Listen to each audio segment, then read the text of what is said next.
Hi everyone, immigration lawyer Mustafa Setin back with another video. Today's topic is temporary protected status with a special focus on the Ukrainians. As of the date of this video, there is a special announcement for Ukrainian nationals who are in the United States. They will be eligible for temporary protected status. I want to first talk about what temporary protected status is, how it works, and then I want to specify how Ukrainians can apply. Before we start, please subscribe to this channel, and at the end of the video, if you feel like you benefited, please give us a like. We'd appreciate that. And with that, let's start. Temporary protected status. So first of all, we are in the affirmative scale. So we are dealing with a petition with the USCIS directly. And this USCIS petition is very similar to DACA, Deferred Action for Childhood Arrivals. Very similar form, I think almost identical form is used. I-821, Work Authorization Application I-765 is filed simultaneously, and in this sense it's not a completely novel arrangement.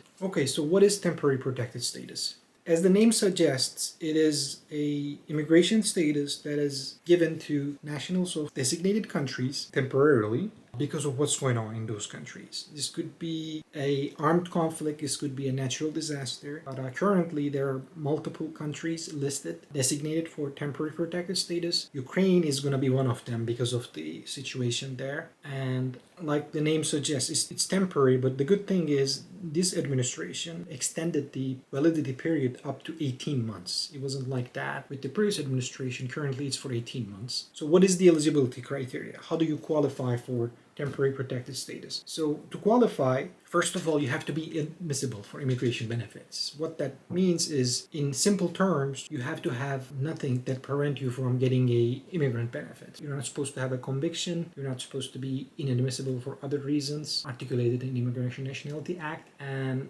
this would require an in-depth analysis by an experienced professional. So I'm just going to mention this and move on. The next part is you have to be a national of the country designated for temporary protected status. Otherwise, you don't qualify. And last of all, depending on the arrangement announced, specified for this designated country, you have to be continuously resident in the US. Again, there are multiple countries listed, including Somalia, Yemen, El Salvador, in Central America. The list goes on. Myanmar is one of them. But I'm not going to specify these requirements for each country, but there are specific country-based conditions in terms of how long have you been residing in this, and when did you came to United States. That's eligibility. In this sense, we can specify what's going to be the term, what is going to be the cutoff date for Ukrainians. For Ukrainian nationals who are in the United States until, as of the date that is announced, is March 1st, 2022. So if you are in the US as of March 1st, you can apply for temporary protected status. But unfortunately, if you come after this time, you won't be eligible. This is announced very clearly. This is for something who's already here, unfortunately, not something that would help people who are being displaced by this armed, unfortunately. And another thing to mention is, unfortunately, the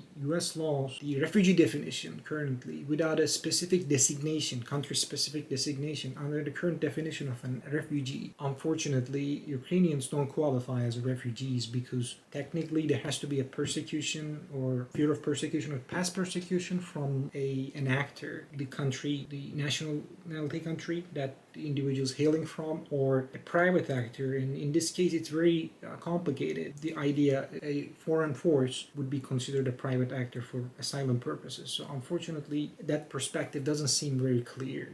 There is no clear qualification for asylum. But temporary protected status, it is announced definitely there. Okay, so we talked about eligibility. Let's talk about the procedure. What's the procedure is like? This is an affirmative filing with the USCIS. And what I mean by that is, it is form-based, unlike immigration court, just like any other application before the USCIS. This is done by filing a form. And in this case, the way temporary protected status is filed is very similar to another popular temporary form of relief, which is DACA, Deferred Action for Childhood Arrivals. Just like DACA, you apply through form I-821 821, and simultaneously you can apply for I-765 for work authorization, and you get to renew these periods of temporary status as long as the designation is still in place. And when you're filing these forms, other than filling out the forms, what documents you're supposed to be attaching, that is directly reflected by the eligibility requirements. First of all, you need to have a document regarding your nationality. You need to have a passport or some sort of other national ID showing that you are a national, in fact, a national of that designated country.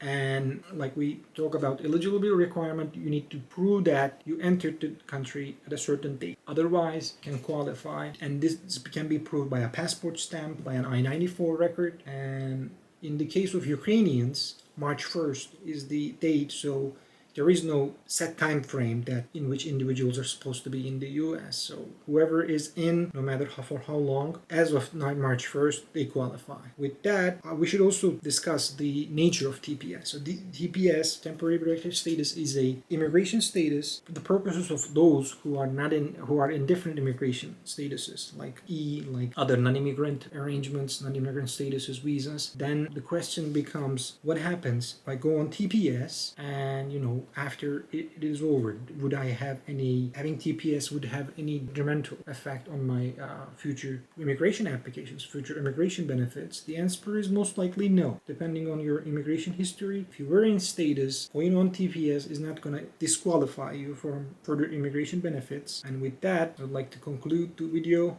Thank you for watching. Please like us if you like this video and subscribe. Thank you for watching.